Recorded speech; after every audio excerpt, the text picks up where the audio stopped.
आता आमच्या लाडक्या बहिणी इथं आलेल्या आहेत का नाही लाडक्या बहिणी? तेव्हा बरं हात वर पुन्हा कुणाच्या लाडक्या बहिणीचे अकाउंट बघा. गावच्या गाव जास्त जर कुणी घरामध्ये दाब टाकायला तर सांगायचं मी मुख्यमंत्र्याची लाडकी बहीण आहे. मात्र या लाडक्या बहिणीला मी जर काही गप्पा जगाच्या कशाला सांगू, एवढंच सांगते अकाउंट मध्ये 4 पैसे आले, इज्जत वाढली घरात. कोणी काढून नाही घेत ना तुमचे पैसे? काढून घेतले तर मला सांगा, आहे का नाही? इज्जत वाढली. काष्टा घेतलेल्या माऊलीच्याही अकाउंट मध्ये पैसे आले आणि सामारीच्याही अकाउंट मध्ये पैसे गेले. त्या महिलेला ताकद देण्याचं काम सरकारने केलं म्हणून आम्ही परत या मंचावर सरकारमध्ये बसलेलो आहोत. जिथे स्त्रीचा सन्मान होतो, जो समाज स्त्रीला साथ देतो, तो समाज नेहमी चांगल्या दिशेने जात असतो. आणि त्यामुळे आपल्या या चांगल्या दिशेने मुलांनी जावं, स्वतःच्या पायावर उभं राहावं, संघर्षाला मेहनतीला घाबरू नये.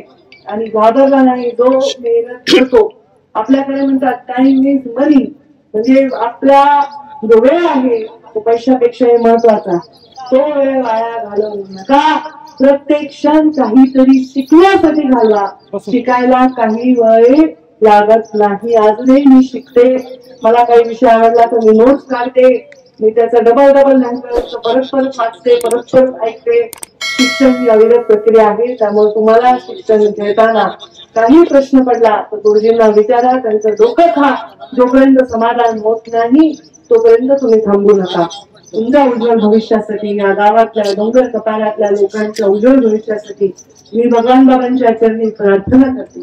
भगवान बाबांचं नाव आपण इथे दिलेलं आहे. आजचा दिवसच इतका सुंदर आहे की सुरुवात छत्रपती शिवरायांच्या पायाचं दर्शन घेऊन मुंडे साहेबांच्या पुतळ्याला हार घालून भगवान बाबांच्या नावाच्या संस्थेपर्यंत मिळालेली आहे.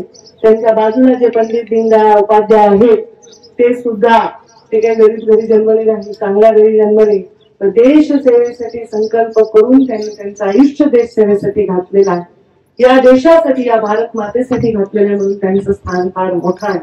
त्यामुळे आपण सर्व या सगळ्यांचा आदर्श घेऊन आपल्या जीवनामध्ये काम करा, एवढंच मी आपल्याला या निमित्ताने सांगेन. आणि मी माझ्या वाणीला विराम देईन. धन्यवाद. जय हिंद, जय महाराष्ट्र.